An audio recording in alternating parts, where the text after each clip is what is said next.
नमस्कार दोस्तों, राधे राधे, जय श्री कृष्णा। तो आइए हल षष्ठी की संपूर्ण व्रत कथा श्रवण करते हैं, पूजा विधि और आरती सहित। हल षष्ठी व्रत भाद्रपद की कृष्ण षष्ठी को रखा जाता है। कुछ स्थानों पर यह व्रत आज है तो कुछ माताएं इस व्रत को कल रखेंगी। इस व्रत को रखने के लिए सुबह संकल्प लिया जाता है और फिर पूरे दिन हल से जोती गई और खेत में उगाई गई चीज़ों का खान पान नहीं किया जाता है। माताएं अपनी संतान की दीर्घ आयु के लिए और खुशहाली के लिए यह व्रत करती हैं। इस व्रत को भगवान कृष्ण के बड़े भाई बलराम जी के जन्मोत्सव के रूप में रखा जाता है और अपने बच्चों की खुशहाली के लिए प्रार्थना की जाती है। इस व्रत को करने वाली माताओं के लिए पूजा में व्रत कथा का पाठ करना अनिवार्य होता है, वरना उनकी पूजा पूर्ण नहीं मानी जाती है। तो आइए व्रत कथा का पूर्ण श्रवण करते हैं। हर छठ व्रत की पूजा विधि। इस दिन सूर्योदय से पूर्व उठकर स्नान आदि करके स्वच्छ वस्त्र धारण करें, सूर्य देव को जल अर्पित करें, एक चौकी में भगवान कृष्ण व भगवान बलराम की प्रतिमा स्थापित करें। बलराम जी का शस्त्र हल है, ऐसे में उनकी प्रतिमा के पास हल रखकर पूजा करें। अब भगवान को चंदन लगाएं और फूल माला अर्पित करें। अब आरती उतारें और भगवान को फल मिठाई का भोग लगाएं। हिंदू धर्म की मान्यताओं के अनुसार हर छठ व्रत के दिन व्रती महिलाओं को हल से जुती हुई धरती पर नहीं चलना चाहिए और ना ही हल से जुते हुए अन्न को ग्रहण नहीं करना चाहिए। इस दिन साग सब्जी और गाय के दूध से बना हुआ घी, दूध, दही का सेवन भी नहीं करना चाहिए। तो आइए व्रत कथा का श्रवण करते हैं। सुमिर भवानी सट करही, गणपति को सिर नाय, हल षष्ठी व्रत की कथा कहो पुराण विधि गाय। एक समय राजा युधिष्ठिर ने भगवान श्री कृष्ण से कहा कि आपने संसार की भलाई के लिए ही अवतार धारण किया है। इस समय सुभद्रा और द्रौपदी अपने पुत्रों के मरने से शोकाग्रस्त हैं तथा अभिमन्यु की स्त्री उत्तरा का गर्भ भी अश्वत्थामा के ब्रह्मांड से खंडित हो गया है। माता पिता को संतान के बिना अत्यंत दुख है। अतः हे प्रभु,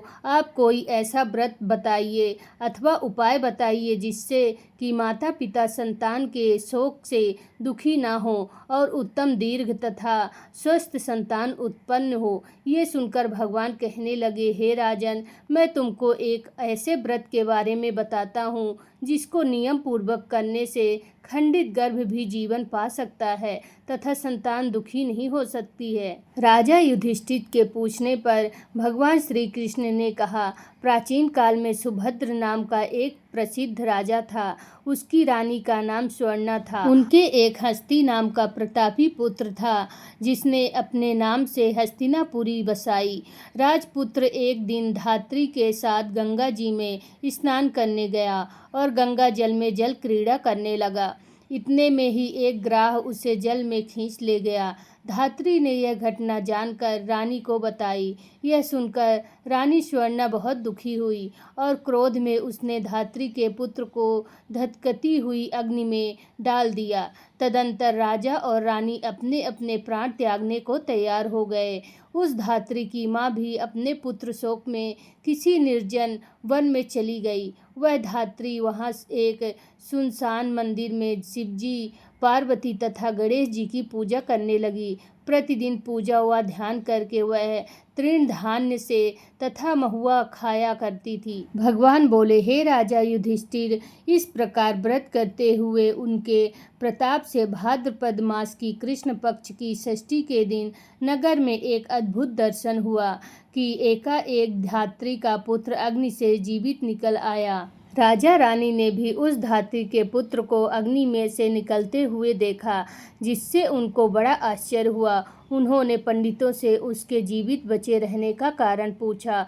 उसका रहस्य बताने के लिए शिव जी की आज्ञा से दुर्वासा ऋषि वहां आए। राजा ने दुर्वासा ऋषि को आया वहां जानकर उनकी आगवानी करके अर्घ्य आदि से उनका पूजन किया तथा बारंबार नमस्कार करके धात्री के पुत्र के जीवित निकलने का कारण पूछा।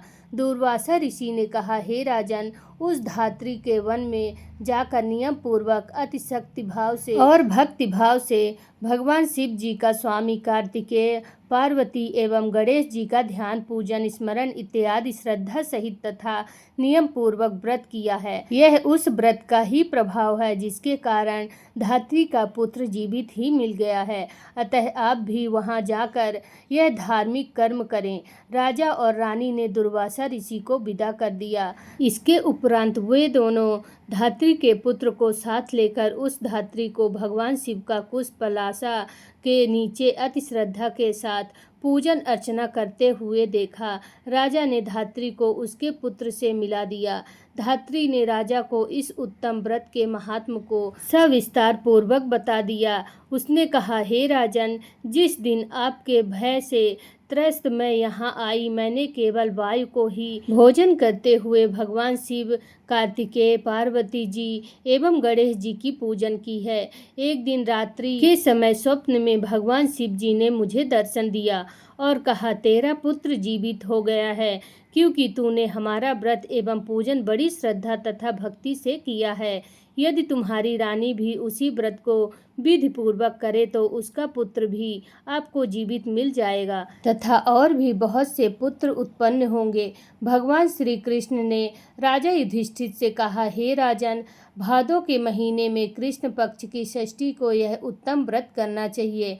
उस दिन प्रातः स्नान करके क्रोध, लाभ, मोह त्याग कर व्रत को नियम पूर्वक कर लेना चाहिए। जब तक व्रती रहें, किसी जीव की भी हिंसा ना करें, व्रत संपूर्ण करने के लिए चींटी आदि का मार्ग भी उल्लंघन ना करें तथा दोपहर के समय मित्रों सहित पलाश तथा कुशा के नीचे भगवान शिव, पार्वती, कार्तिकेय तथा गणेश जी की मूर्ति स्थापित करके धूप, दीप, नैवेद्य आदि से विनम्र भक्ति भाव से पूजा करें और प्रार्थना करें, हे सौम्य मूर्ति, पंचमुखी, शूलधारी, नंदी, श्रृंगी, महाकार्य आदि गणों से युक्त आप भगवान शिव को मैं साष्टांग नमस्कार करता हूँ। शिव हरकांता, प्रकृत श्रेष्ठ हेतु, सौभाग्यदायिनी गौरी और माता पार्वती को मैं नमस्कार करता हूँ। हे मयूर वाहन, हे क्रोज पर्वत को विदीर्ण करने वाले कुमार विशाख और स्कंद, आप स्वामी कार्तिकेय को बारंबार नमस्कार है, फिर इष्टांग प्रणाम है। इस प्रकार इन चारों देवताओं की भली भांति प्रकार से पूजन करें। फिर ब्राह्मणों सहित गाजे बाजे से अपने घर को जावें। उस दिन सांवा के चावल का भोजन करें और दही, दूध, घी तथा मट्ठा विशेष रूप से खाएं। जो स्त्री पुरुष इस व्रत को विधि से करता है वह पुत्र और पौत्रवान होकर सुखी होता है। धात्री की ऐसी बात सुनकर राजा राभी ने विधि पूर्वक इस व्रत को किया, जिसके प्रताप से वह राजा पुत्र शीघ्र ही ग्राह के गले से निकल कर बोलने लगा। यह चमत्कार देखकर रानी राजा ने भगवान शिव के चरणों में नमस्कार किया। इस व्रत के प्रभाव से राजा को और भी कई आयुष्मान पुत्र प्राप्त हुए तथा राज्य में अनाविष्ट, महामारी, दुर्भिक्ष आदि के उपद्रव दूर हो गए और राजा अनेक वर्षों तक निर्विघ्न राज्य करते रहे। श्री कृष्ण भगवान ने कहा, हे युधिष्ठिर, यदि उत्तरा भी यह व्रत विधि पूर्वक करे तो उसके सब दुख दूर हो जाएंगे। भगवान के इस वचन को सुनकर राजा युधिष्ठिर कृतज्ञ हो गए और अश्वत्थामा द्वारा खंडित किया हुआ उत्तरा का गर्भ इस व्रत के प्रभाव से जीवित हो गया।